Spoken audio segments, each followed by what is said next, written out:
တခုလုံးလိုက်ပြီးဆိုလို့ရှိရင်ကိုဘက်ကဘာကိုမှမမျှော်လင့်မဲနဲ့ကိုလုံးစရာရှိတဲ့အရာကိုအကောင်းဆုံးလုပ်ပေးပါအဲ့ဆိုလို့ရှိရင်ကိုယ့်ရဲ့ရလက်ကလည်းကောင်းမွန်တယ်လို့ပြီးရခါကြတော့ကိုကဘယ်ရာကိုမှဘာအတွက်မှမမျှော်လင့်ထားတာဖြစ်တဲ့အတွက်ကြောင့်ကိုယ့်ရဲ့ရလက်ကလည်းကောင်းမွန်လှနိုင်စေတယ်ပေါ့နော်။ရန်ချင်းမျှော်လင့်တာမျိုးမလုပ်ပါနဲ့ကိုလုံးစရာရှိတဲ့အရာကိုအကောင်းဆုံးလုပ်သွားပါနံပါတ်2ချက်ကပါလဲဆိုတော့လောဘမကြီးနဲ့လောဘကြီးလို့ရှိရင်ပိုပြီးတော့မှပူလောင်ရတယ်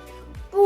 လောင်နေတဲ့အခါကျတော့ကိုယ့်ရဲ့ရလက်ကလည်းအေးချမ်းတဲ့ရလက်မရလာနိုင်ဘူးဒါကြောင့်ကိုယ့်ရဲ့စိတ်ကလေးကလည်းအေးချမ်းမယ်ကိုရချင်နေတဲ့အရာကိုလည်းရချင်တယ်ဆိုလို့ရှိရင်ဘောဘာမကြီးပါနဲ့မှတ်3ချက်ကဘာလဲဆိုတော့အရာအားလုံးကအဆင်ပြေတာတွေကိုအဆင်မပြေတာတွေကိုကောင်းတာတွေကိုမကောင်းတာတွေကို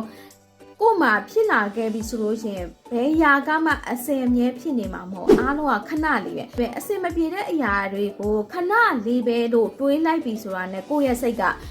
ပူလောင်မနေတော့ပဲနဲ့တော့အလိုလိုလေးအေးချမ်းသွားရပေါ့နော်ဒါပေမဲ့အကောင်းမို့ဆိုတော့ရလက်တွေရဖို့ရအတွက်ကကိုယ့်ရဲ့စိတ်ထားကဒီလိုမျိုးစိတ်ထားလေး၃ခုထားနိုင်မယ်ဆိုလို့ချင်းရင်ကိုယ့်ရဲ့စိတ်ထားလေးကအေးချမ်းချမ်းလေးထားနိုင်မယ်ဆိုလို့ရှိရင်ကိုယ့်ရဲ့ရလက်တွေကလည်းအကောင်းဆုံးသောရလက်တွေရလာမှာဖြစ်ပါတယ်အားလုံးကိုကျေးဇူးတင်ပါတယ်တိကျရှိဖို့